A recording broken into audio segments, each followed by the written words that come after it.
آنکھوں میں الرجی کی وجہ سے پانی نکلا لیکن باہر نہیں آیا، صرف پلکوں تک پہنچا ہے، اس صورت میں وضو ٹوٹے گا یا نہیں؟ دیکھیں، اگر الرجی کا پانی آنکھوں کے اندر ہی ہے، خالی آنکھ جو ہے وہ تر نظر آ رہی ہے، آنکھ سے پانی باہر نہیں آیا، وضو نہیں ٹوٹے گا، آپ کا وضو برقرار رہے گا۔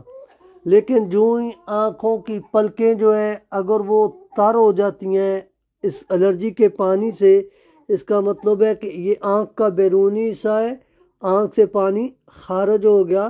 جب یہ تر ہو گئی، ان میں نمی آ گئی، تو اس وقت پھر بندے کا وضو ٹوٹ جاتا ہے، وضو دوبارہ کرنے کی ضرورت ہے۔